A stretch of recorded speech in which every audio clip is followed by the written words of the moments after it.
Hey, this is Ed from Ed Reviews, aka The Role Playing Grenade, and today we are reviewing Once Upon a Time in Hollywood, which is the ninth film from director Quentin Tarantino.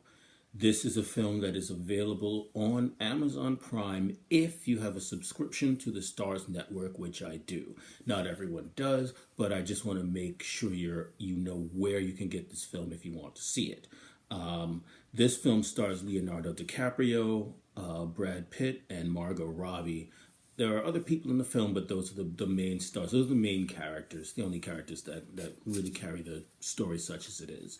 It is set in Hollywood uh, in the late 60s on the film and television production scene. The characters Brad Pitt plays a guy by the name of Cliff Booth, who is the personal stuntman of Leonardo DiCaprio's character, who is an actor named Rick Dalton, who has his career has seen better days, but he is the former star of a popular television series and is currently experiencing a decline in his career.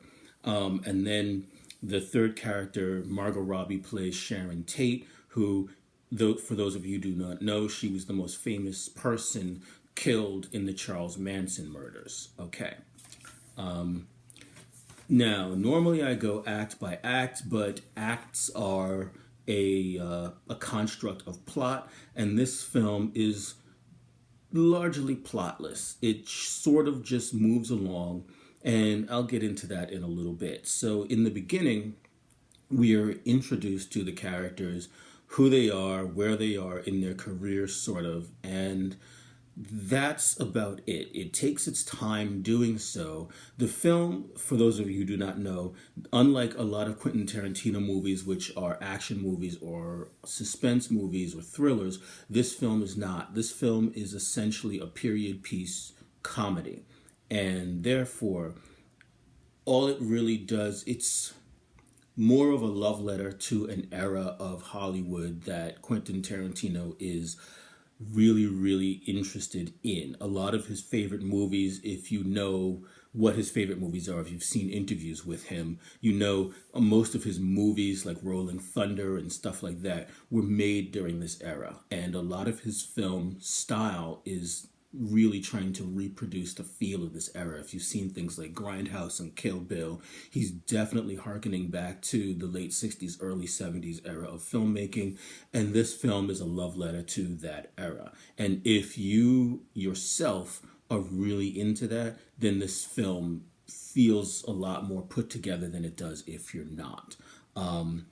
The middle of the film brings in a small amount of suspense as we start to see how could I say this? We start to see characters who are related to the Charles Manson gang and how they relate in small ways to the three characters that we're meant to care about in this film.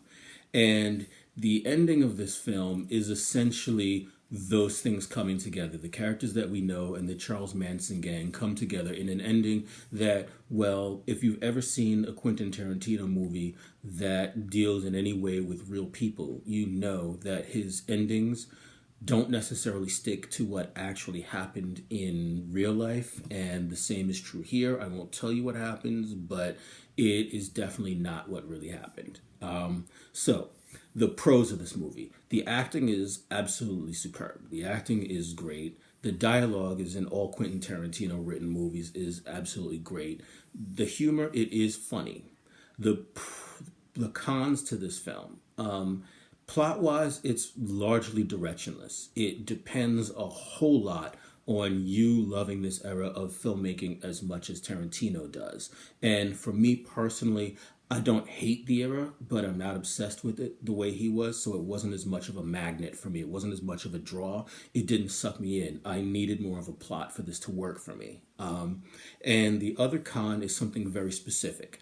One of the characters, one of the supporting characters in this film is Bruce Lee. And they treat Bruce Lee very badly in this movie. They basically present Bruce Lee as an arrogant jerk. and he gets his ass kicked by someone who those of us who are Bruce Lee fans know in real life would not have been able to touch Bruce Lee. And basically, when you watch this film, you get the impression that for some reason Tarantino hates Bruce Lee because he presents him as an absolute dick. And I wasn't on board for that. I felt that that was a character assassination that did not need to happen, and pissed me off a little bit. In the end, I give this film 3 stars.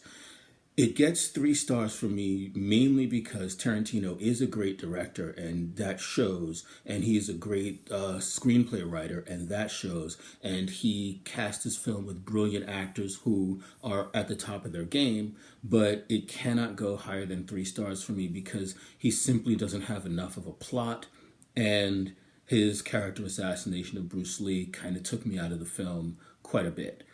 So 3 stars for Once Upon a Time in Hollywood. Thank you so much for watching. If you like this review, please consider hitting that like button. It really helps me out. And also subscribe if you haven't already. And if you know anyone who's into films or is looking for stuff to watch during this quarantine period or after, consider sharing this with them because they might find something to watch among my reviews. Anyway, thanks for watching. This is Ed Reviews Quarantine Edition. See you later.